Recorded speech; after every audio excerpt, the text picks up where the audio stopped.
of waters meet, the salt and the sweet water, and you can see the barrier with your own eyes. They meet, but they do not mix.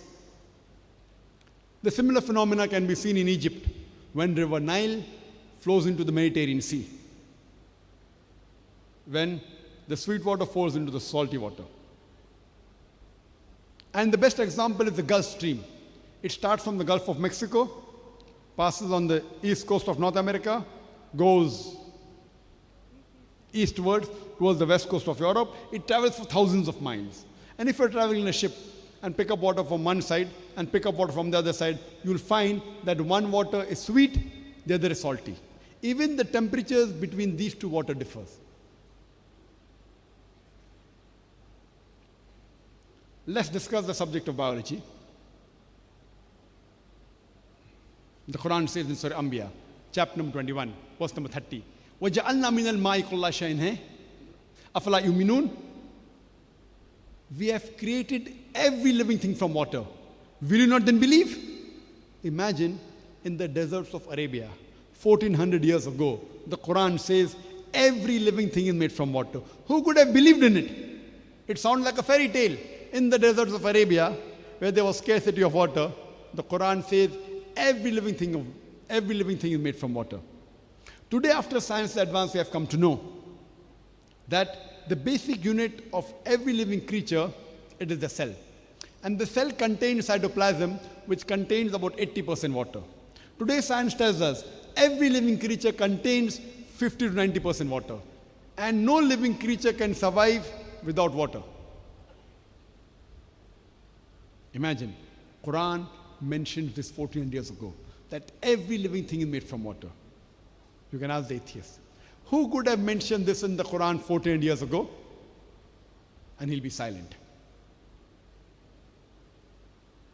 Today we know of a theory known as the theory of probability.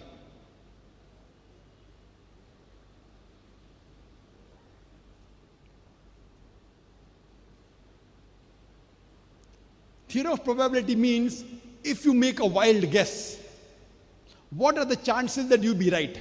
For example, if you toss a coin, it can either be heads or tails. Two options. If you make a wild guess, it's head. The chances you'll be correct is 1 upon 2. It's 50%. Suppose if you toss a coin the second time, the chances you'll be correct the second time also will be 1 upon 2 is 50%.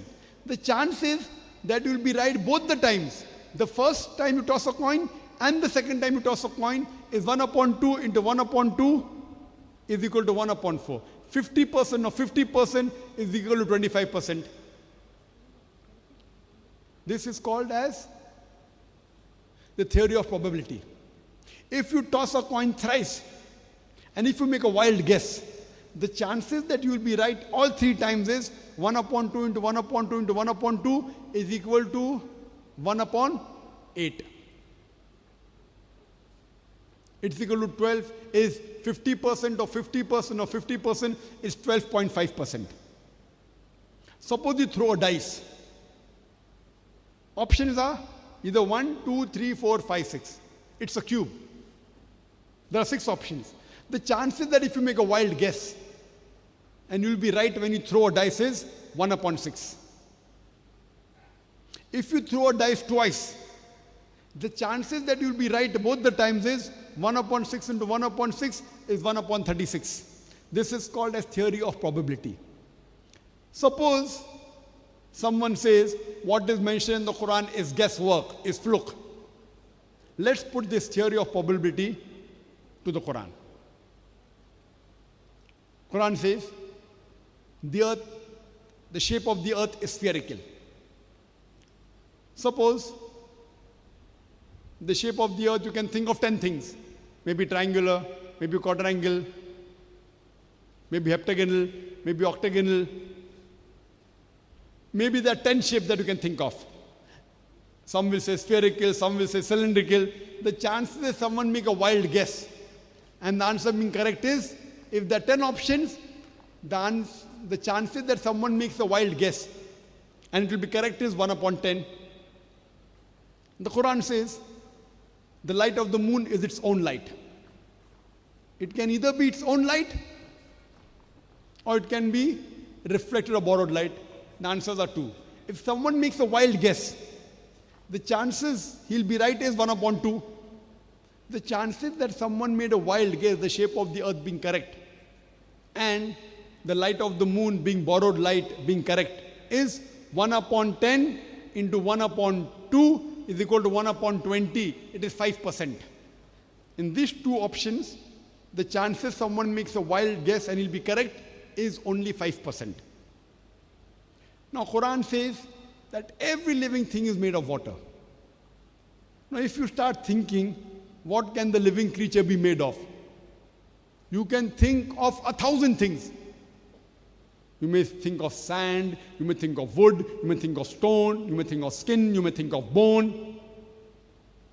You may think of aluminium, you may think of steel, you may think of iron. 1,000 things you can think of. Water, oil.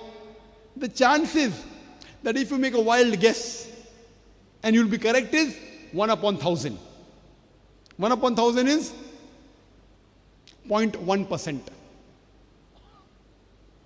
1 upon 1,000. The chances that the world is spherical, light of the moon is borrowed light, and every living thing is made from water. All three things being correct is 1 upon 10 into 1 upon 2 into 1 upon 1,000 is equal to 1 upon 20,000. It comes to 0.05%. Only in these three things, the probability of someone being right is 0.05%. I've already mentioned so many scientific facts, and I'm going to mention more. I can keep on quoting. You can think for yourself, you being the intelligent audience, that if someone makes a wild guess, and all these being right, it will be 0.00000000. When will the one come? I don't know. And today science tells us, and mathematics tells us, that if 10 raised to 50 zeros, the answer is 0. 10 raised to negative 50 zeros, the answer is 0. So besides Quran saying every living thing is made from water in Surah Anbiya, chapter number 21, verse number 30. It says in Surah Nur, chapter number 24, verse number 45, we have created every animal from water. Quran says in Surah Furqan, chapter number 25, verse number 54, we have created every human being from water.